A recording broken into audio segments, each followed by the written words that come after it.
E-waste, the dark side of electronics.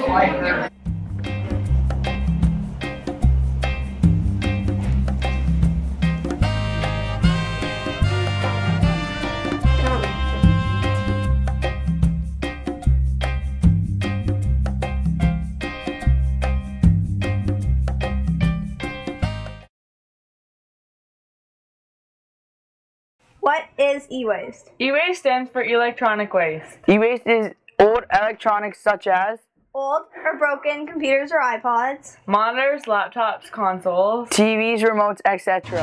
We are at the Halton Waste Management Site. It is located at 5400 Regional Road, Milton.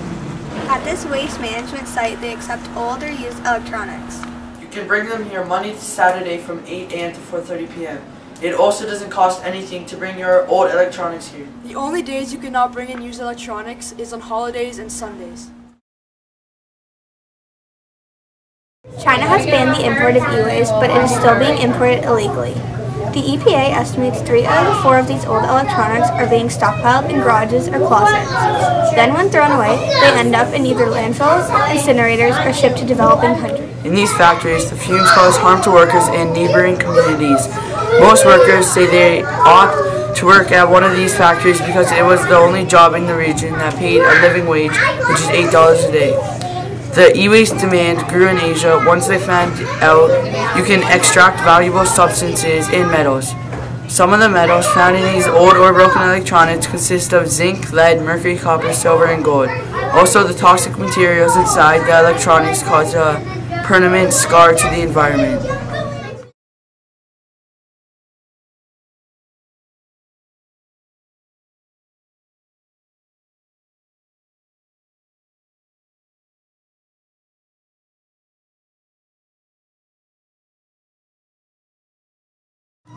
More than 4.6 million tons of e-waste ended up in landfills in 2000. Imagine that number now. Incineration releases heavy metals such as lead and mercury into the air, which can cause health hazards for people living around these sites. On our school website, we put up a survey about how many electronics the average person goes through. We got 50 responses, 13 from parents, 31 from students, and 6 from teachers.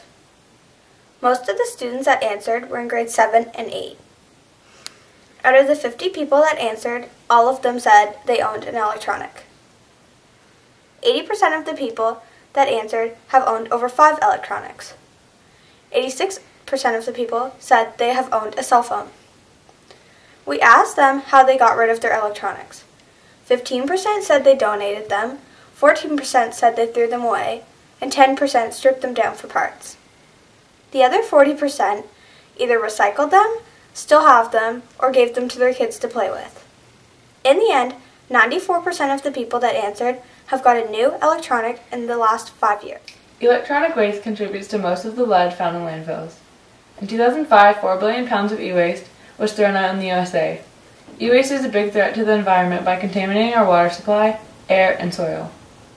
Batteries for computers are made of mostly nickel and cadmium. Cadmium causes lung and liver damage. Arsenic and other toxic substances are found in all e-waste, hurting humans and wildlife. Arsenic can cause skin, lung, bladder, and kidney cancer. The screen of an iPod contains liquid crystal display. In liquid crystal display, there is 50 grams of mercury, 6 kilograms of polyvinyl chloride, and when burned, it produces deadly dioxins and furans. Mercury in e-waste can cause stunted growth in the baby's brain and nervous system in the womb, or severe disabilities when the baby is born. Cathode ray tubes found in TVs contain between 4 to 8 pounds of lead. Even if the smallest amount of lead gets mistreated, that could result in a serious environmental issue.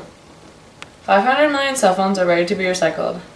Cell phone coating contains lead, so that's 312,000 pounds of lead being dumped into landfills. 1.1 tons of mercury and 4.4 tons of cadmium are disposed each year in Canada. We found out that a little girl got mercury poisoning from just holding batteries.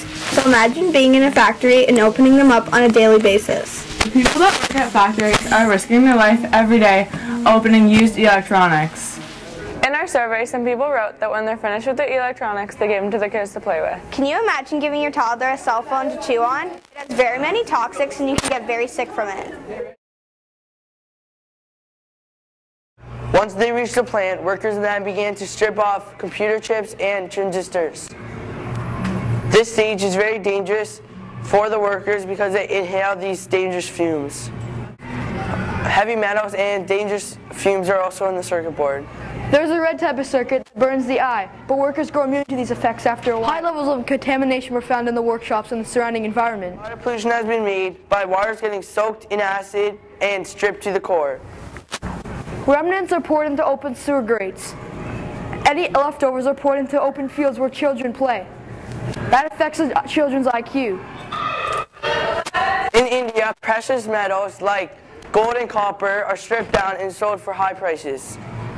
Chemicals like lead and mercury are also affecting the children. Most of the e-waste is given to India because it costs $18 less to recycle a computer there. Why should I take my e-waste to a facility that recycles locally? North America has many reputable e-waste recyclers such as TECH that are equipped to dismantle hazardous e-waste safely and properly. Some other countries have been a destination for e-waste where it can be processed under conditions that are unacceptable by North American standards. Why should I recycle my old electronics? A large portion of e-waste can be recycled and recovered as urban ore. This keeps materials such as steel, glass, copper, aluminum, plastic, and precious metals out of landfills and produces new products using resources that don't need to be mined. What electronic equipment can be recycled as e-waste? Currently, computers, laptops, computer monitors, printers, fax machines, TVs, DVD players, VCRs, audio-visual equipment, and cell phones can all be recycled. What is e-waste recycling, Ben?